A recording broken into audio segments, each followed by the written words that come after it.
बेटा अस्सलाम वालेकुम मेरे बच्चों। मेरा आज का जो हमारा लेक्चर है बेटा वो है हमारे पास क्या हमने मेरे बच्चों आज जो अभी पढ़ना है वो हम पढ़ेंगे Pakistan and the modern world. मेरे बच्चों हम लोग ज़रा आगे पढ़ना शुरू करेंगे, ठीक है। नाउ लिसन केयरफुली बेटा, हम लोगों ने आपसे इससे पहले जो है आपको थोड़ा बहुत गाइड कर दिया था और आपको समझा दिया था बेटा कि किस तरह से हमारे पास ये लेक्चर चल रहा है।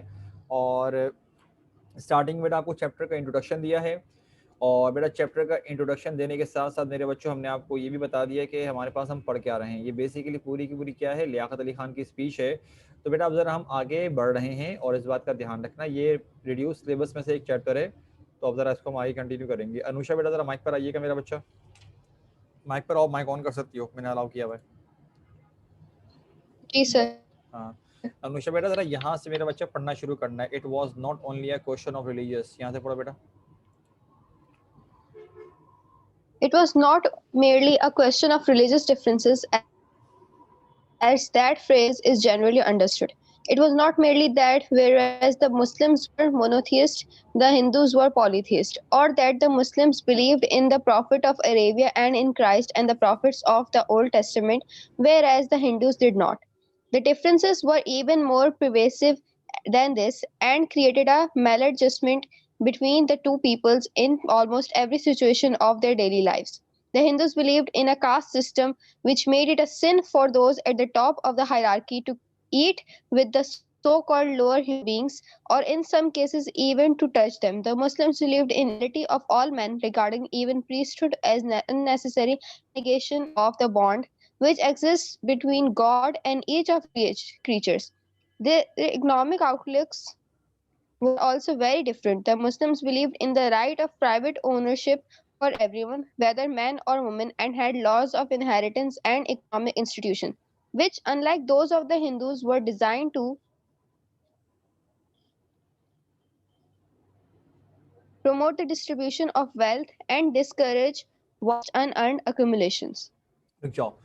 अच्छा मेरे बच्चों अब यहाँ पर जैसे देखो अगेन मेरे बच्चों ये मैं आपको पहले भी बात बता चुका हूँ कि हमारे पास कुछ चैप्टर ऐसे हैं कि जिसमें जो राइटिंग है थोड़ी सी मतलब कि डिफिकल्ट है। अगर आप खुद पढ़ने बैठोगे तो आप लोगों को थोड़ा बहुत मतलब मसला हो सकता है।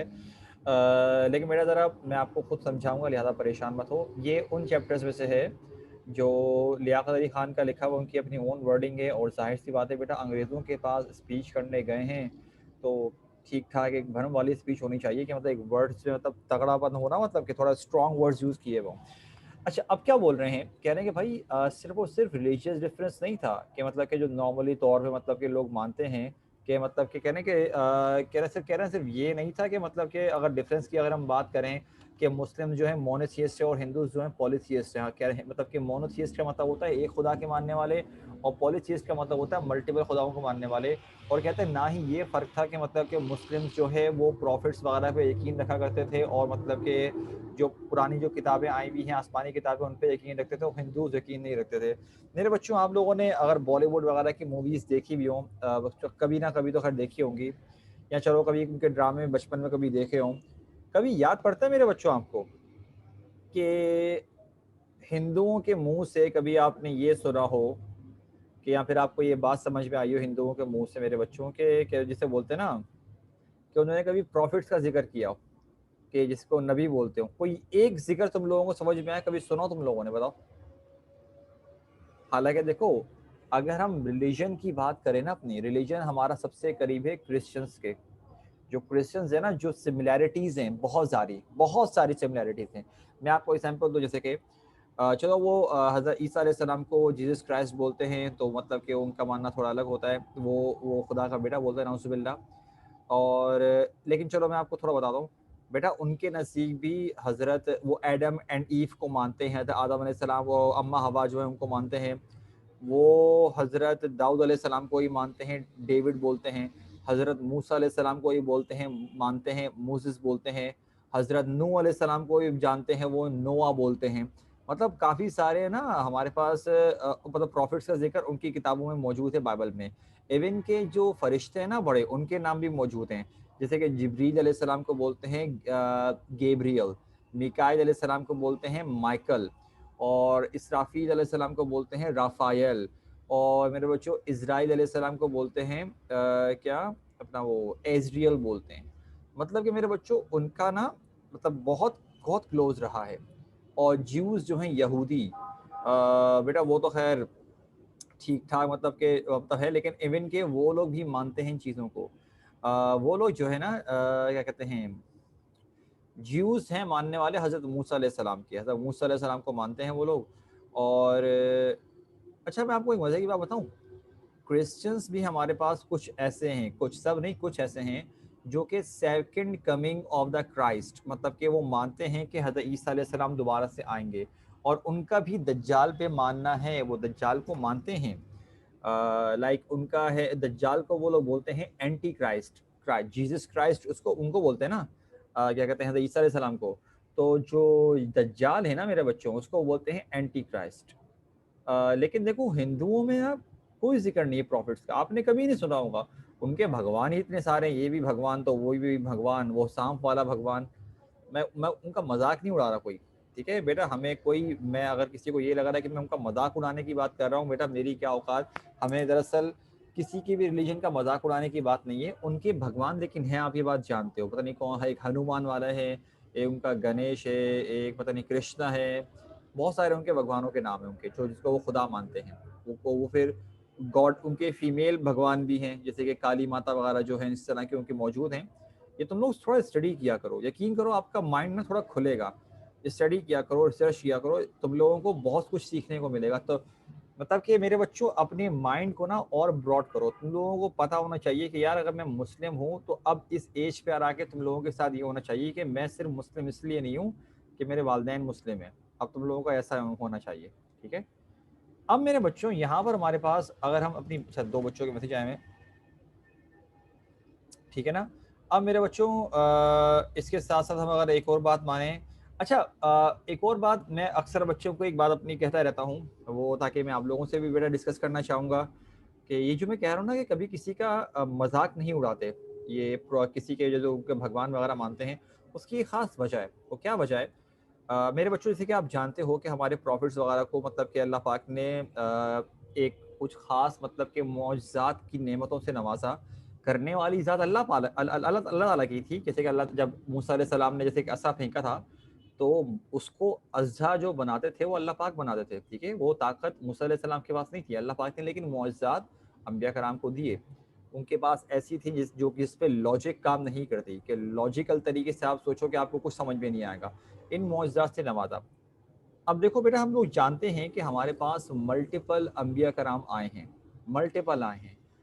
अब देखो बेटा, ये भी तो पॉसिबल हो सकता है ना कि जैसे कि क्रिश्चियंस का मानना ये है कि हज़रत ईसा अलैहिस्सलाम खुदा के बेटे हैं, नाउज़ुबिल्लाह।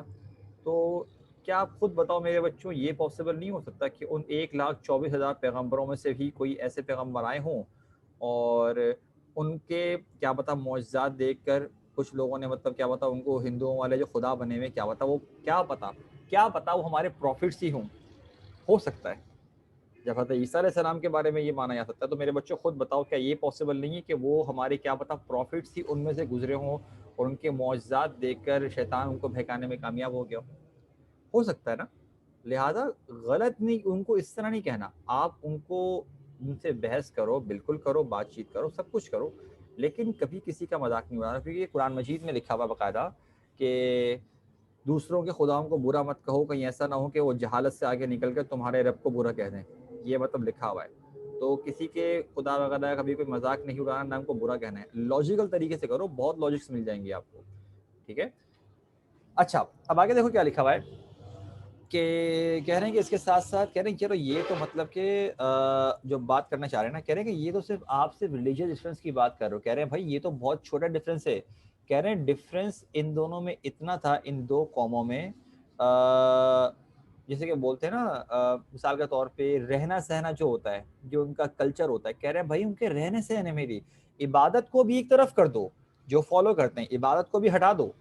देखो, एक अक्सर लोगों का मानना ये होता है कि हिंदुओं का कल्चर और मुसलमानों का जो असल कल्चर है पाकिस्तान में, अल्लाह माफ़ करे, वो कल्चर नहीं है, ठीक है। पाकिस्तान में तो ठीक ठाक बेड़ा गर्क हुआ है। बेशक अपने मुल्क से बहुत प्यार है, बहुत मोहब्बत है, वो बिल्कुल है, लेकिन ये नहीं बोल सकते कि यहाँ पे इस्लामिक कल्चर, और आप इस सब के सब इस बात से एग्री करोगे, ठीक है मेरे बच्चों। अब कह रहे हैं कि जो डिफरेंस है ना भाई, वो तो ऐसी इतनी माइनर माइनर सी चीज़ों पर डिफरेंस था जिसकी हद नहीं है। जैसे कि आप जानते हो मेरे बच्चों हिंदुओं में कास्ट सिस्टम है। कास्ट मतलब कि क्या कोई मुझे बताएगा कि हिंदुओं की टॉप की जात कौन सी है? पता है टॉप की जो जात है मेरे बच्चों हिंदुओं की कौन सी है? आपको पता है ये बात? कोई मुझे सर ब्राह्मण नाम नहीं है उनका?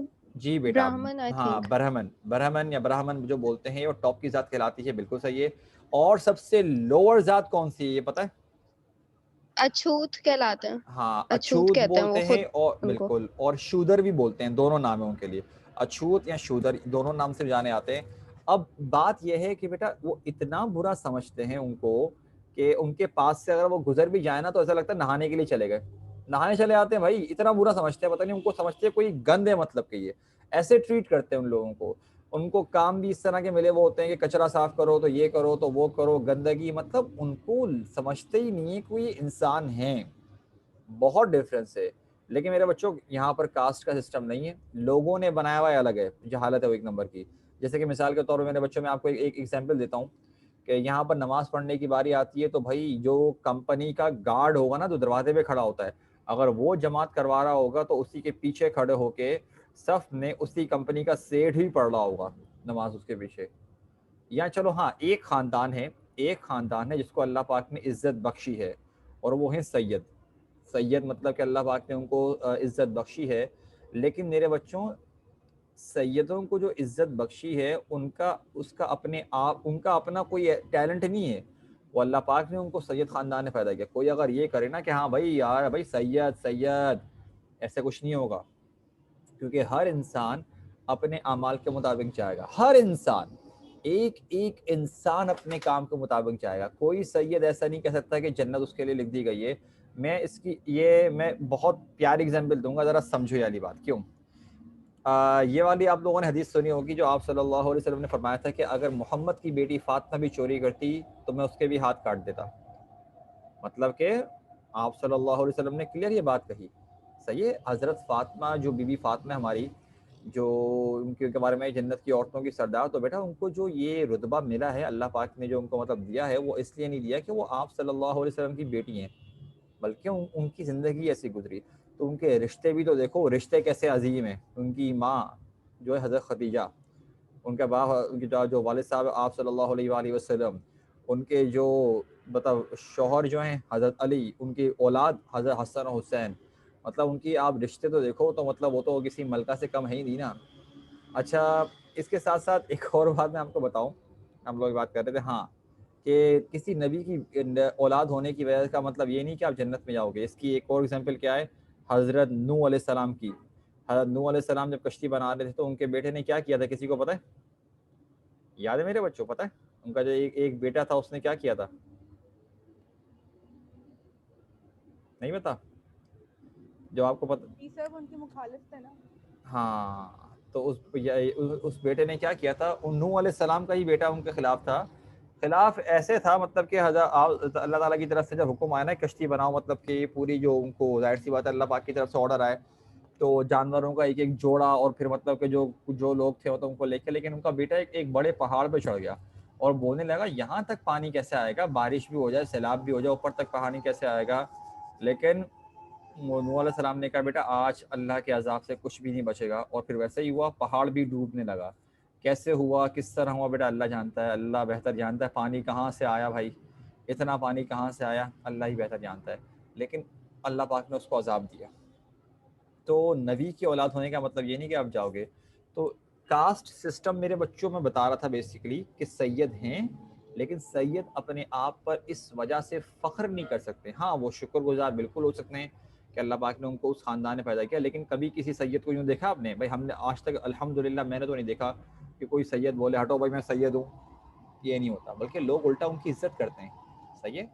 अच्छा मेरे बच्चों आगे लिखा हुआ क्या, हमारे पास हमने जात का या तो कास्ट सिस्टम पढ़ लिया, और फिर बोलने के मतलब कि भाई जैसे कि बोलते हैं ना अपना कि एक इक्वालिटी वाला सिस्टम होता है ना, एक बैलेंस्ड है। अक्सर लोग क्या करते हैं ये समझते हैं कि भाई जो आजकल के दौर में मानना ये है वो ये है कि भाई इक्वालिटी नहीं है, मुसलमानों में इक्वालिटी नहीं है, या मर्द को आगे रखा गया है औरत को पीछे रखा गया। अक्सर लोगों की मिसअंडरस्टैंडिंग है बेटा, ये बड़ी गलत सोच है। वो क्यों गलत सोच है? वो इसलिए इस्लाम में मेरे बच्चों इक्वालिटी नहीं है, बैलेंस्ड है। इस्लाम में इक्वालिटी नहीं है, वो क्या है, बैलेंस्ड। बैलेंस किस तरह से है, कहीं पर अल्लाह पाक ने मर्द को आगे रखा, कहीं पर अल्लाह पाक ने औरत को आगे रखा। वो अल्लाह पाक की हिकमत है कि अल्लाह पाक ने किस किस मौके पे क्या रखा, लेकिन मेरा बैलेंस रखा है। मिसाल के तौर पे एक तराजू है, एक जगह पर मैं 1 किलो का वेट रख दूं और दूसरी जगह पर आधा आधा किलो के 2 वेट रख दूं, बेटा वजन तो बराबर है ना, बस रखने का स्टाइल अलग है। तो सिमिलरली यहाँ पर यही बात है कि वहाँ पर भी क्या है, बराबर की चीज़ें, लेकिन बेटा किसी कहीं पर मर्द को आगे रखा, कहीं पर औरत को आगे रखा। इसकी बहुत प्यारी सी मिसाल ये है, मैं आपको एग्जांपल देता हूँ। जैसे कि एक मतलब एक शख्स आया आप सल्लल्लाहु अलैहि वसल्लम के पास और फरमाने लगा कि मतलब उसने कहा कि मुझ पे सबसे ज़्यादा हक किसका है, तो आप सल्लल्लाहु अलैहि वसल्लम ने फरमाया तेरी माँ का। दोबारा पूछा तो दोबारा फरमाया तेरी माँ का। थर्ड टाइम पूछा, थर्ड टाइम दोबारा फरमाया तेरी माँ का।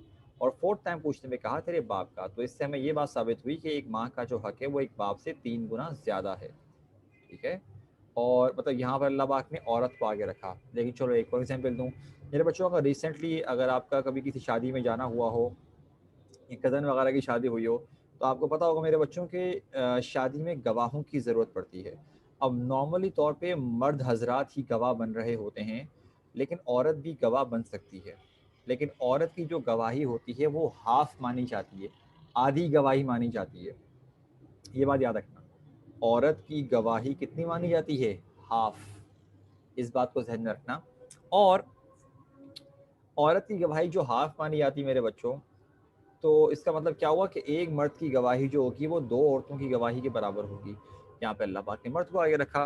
तो ये वाली चीज़ें भी हमारे पास कुछ आ गई यहाँ पर।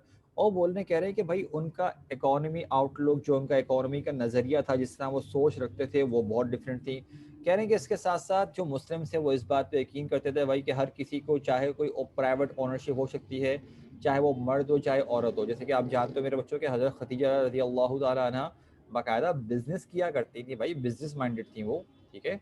आपको पता होगा कि सबसे पहले आप जो उनको हज़रत खतीजा ने जो रिश्ता भेजा था आप सल्लल्लाहु अलैहि वसल्लम को, वो उस वक्त ही भेजा था जब उनका सामान मतलब फ़रोख्त करने गए थे आप सल्लल्लाहु अलैहि वसल्लम, तिजारत करने के लिए गए थे। तो आपको आई होप ये वाली बातें बताऊँ, ठीक है। उसके बाद क्या लिखा हुआ है, कह रहे हैं कि ये तमाम चीज़ें हैं कि और and had laws of inheritance and economic situation which unlike those of Hindus were designed to promote the distribution of wealth and discourage which unlike those. कह रहे हैं कि और इसका मतलब ये था कि भाई डिस्ट्रीब्यूशन ऑफ वेल्थ, मतलब कि मुस्लिम ये कहते हैं कि डिस्ट्रीब्यूट करो, मतलब जमा ना करो। जैसे कि इसकी सबसे अच्छी मिसाल 2 चीज़ें मौजूद हैं। एक तो है ज़कात। ज़कात के बारे में मेरे बच्चों को एक बहुत अच्छा कॉन्सेप्ट है।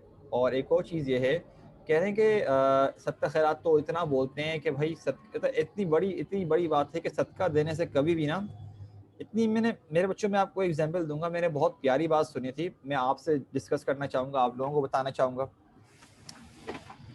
मैंने ये सुना था, एक बड़ा प्यारा बयान था, बहुत अच्छी से उसने बात डिस्कस करी थी। कहने कि देखो सदका जो है ना मेरे बच्चों, कभी भी पैसा कम नहीं करता। सदके की वजह से कभी इंसान का पैसा कम नहीं होता, बरकत होती है उसमें।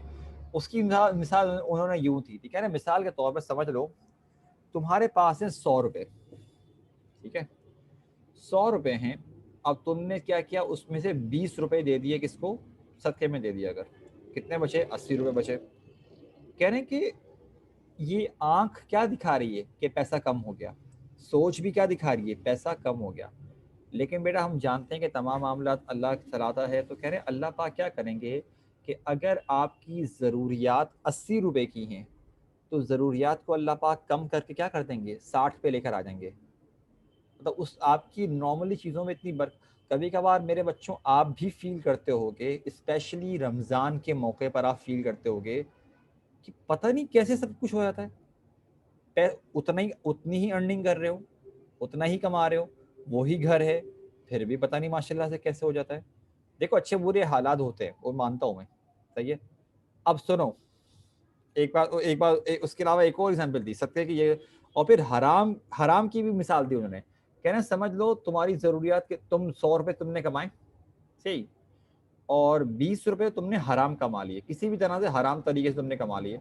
अल्लाह पाक क्या करेंगे कि अगर तुम्हारी ज़रूरियात 80 रुपए की भी है ना, अल्लाह पाक और बढ़ा देंगे, मतलब 140 कर देंगे, क्योंकि आपने उसमें बरकत ख़त्म कर दी अपने माल में। कभी कभार नोट किया होगा फालतू के खर्चे हो रहे होते हैं, कभी बल्ब ख़राब हो गया, पंखा ख़राब हो गया, ये हो गया, वो हो गया, किसी का एक्सीडेंट हो गया, कोई बीमार हो गया, घर में कोई चीज़ ख़राब हो गई। ये क्या है, ये फालतू के खर्चे निकल रहे होते हैं ना बिला वजह के, आप इसका जहन में भी नहीं रखते। तो ये वाली बात दरअसल बताना चाह रहा हूँ, ये चीज़ बहुत बड़ी, बहुत मायने रखती है। चलो खैर मेरे बच्चों जरा आगे बढ़ते हैं, हम लोगों ने आपको ये समझा दिया। अनुषा बेटा दोबारा माइक पर आओ मेरा बेटा, Yes, sir. पढ़ो बेटा। But since the Hindus were much larger in number, the Muslims feared that under their domination, the culture of the Muslims would suffer a great setback and would perhaps be totally eclipsed. Furthermore, in a country which was on the whole backward, the Muslims economically and industrially were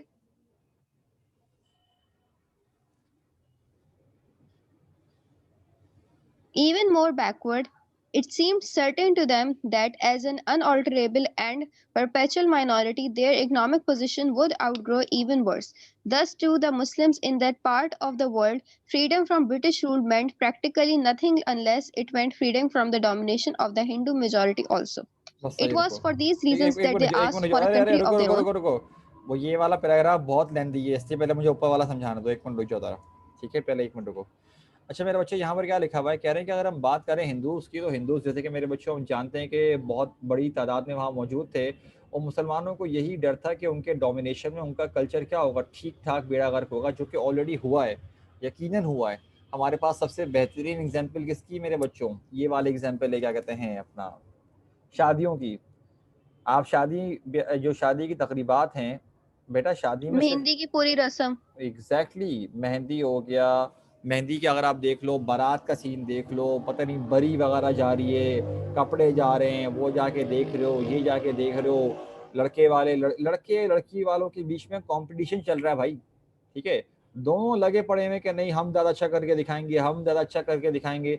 simplicity बोलते हैं कि हमने बहुत simple तरीके से करी है, कुछ नहीं होता, हर कोई लगा पड़ा हुआ है पागलों की तरह, हर कोई लगा पड़ा हुआ है, ऐसा लगता है पता नहीं क्या हो गया भाई। ये हमारे उलमा कराम सही बोलते हैं बिल्कुल, कि आजकल के दौर में एक इतनी प्यारी सुन्नत को इतना मुश्किल बना दिया है, ऐसा कर दिया है कि यकीनन इंसान गलत रास्ते की तरफ जाता है, बिल्कुल जाता है। आप माशाल्लाह से मेरे बच्चों सारे के सारे बड़े ही हो, तो आप लोगों से ये बात डिस्कस की जा सकती है कि किस तरह से जहालत मतलब ये फैलती जा रही है, जो बुरे कामों का अक्सर फैलते, क्यों फैल रहा है, क्योंकि ऑब्वियस सी बात है, जब आप एक चीज़ को मुश्किल कर रहे हो, डेफिनेटली लोग गलत रास्ते की तरफ जाएंगे, बिल्कुल जाएंगे। और मेरे बच्चों इसके साथ साथ एक और बात ये आप जरा देखो, सिंपलिसिटी बोलते हैं फॉलो कर रहे हैं, कहाँ है सिंपलिसिटी, आप जाके नुक्स निकालते हो कि लड़की ऐसे लड़का वैसे कर करके और लड़के के ऊपर करें, दोनों तरफ से देखा जाता है, दोनों तरफ से बुरे, मैं ये एक को नहीं बोलूंगा, लड़कों वाले की भी गलती होती है, लड़कियों वालों की भी गलती होती है, दोनों की गलती होती है, दोनों की पूरी पूरी प्रॉपर गलती होती है।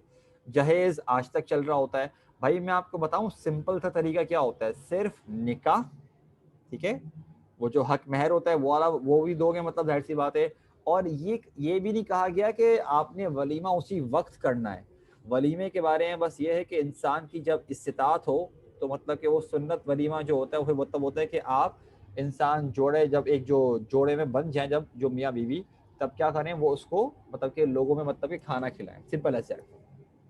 ये सिंपल सा तरीका है। यहाँ पर कपड़े वगैरह इस तरह की, जहाँ अब ये जब होता है ना, तो डेफिनेट सी बात है मेरे बच्चों, बुराइयां फैलेंगी, क्यों नहीं होगा।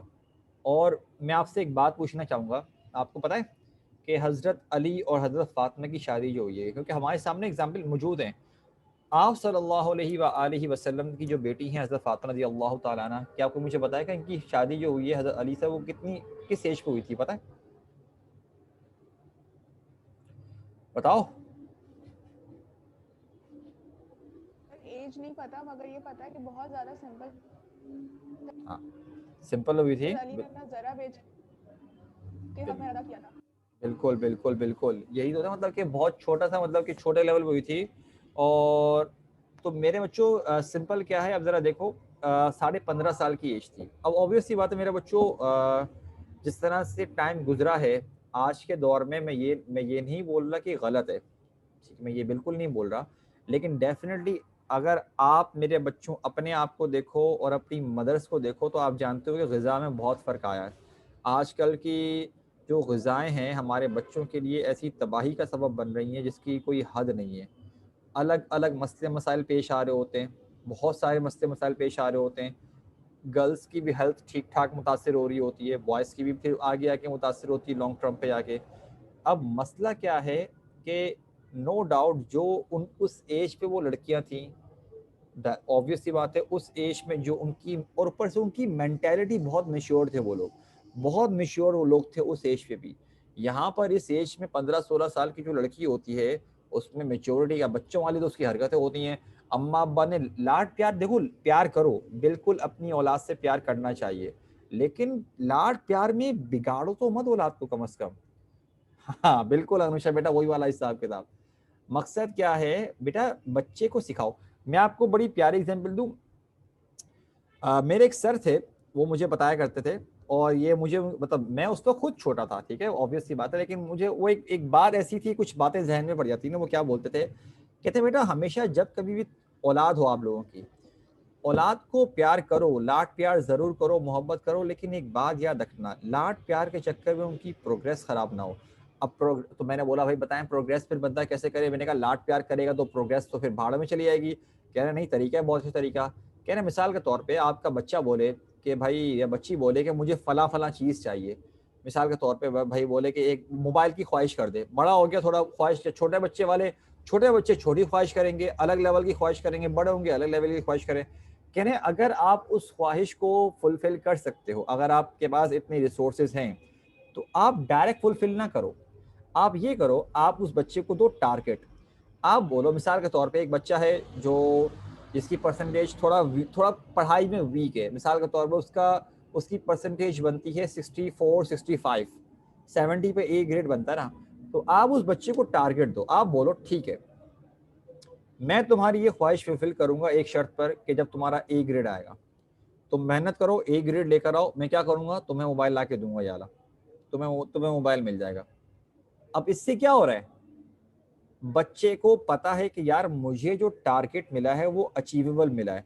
अब ये नहीं कि उस बच्चे को, बी वाले बच्चे को टारगेट दे दिया कि बेटा तुम्हारी परसेंटेज 95 आनी चाहिए, वो बोलेगा अपने पास ही रख लो, मुझे नहीं चाहिए। आप ऐसा टारगेट दो जो बच्चे को लगे कि हाँ यार ये मेरे लिए अचीव करना पॉसिबल है, मैं इसको अचीव कर सकता हूँ। अब क्या हुआ, आपने बच्चे की ख्वाहिश भी पूरी करी, वो खुश हुआ, और उसके साथ साथ उसकी प्रोग्रेस भी हुई, वो आगे भी बढ़ रहा है, और उसको ये बात भी बोल दी, देखो बेटा ये अगर ग्रेड गिरे, बाद में बोल, जब गिफ्ट देते हुए वो खुश होगा, और उसको फील होगा कि मैंने अर्न किया है, मैंने मेहनत करी है इस चीज के लिए, तो आगे आप एक और बात बोल देना, बेटा ये मिल तो क्या है, लेकिन अगर परसेंटेज खराब हुई दोबारा वापस ले लूंगा। नो डाउट मेरे बच्चों को आगे जाके खुद बच्चा बच्ची कमाना शुरू कर सकते हैं, लेकिन आपने अपने बच्चे को बिगड़ने से बचा लिया, ये वाले आपने मैसेज देना है सामने वाले को।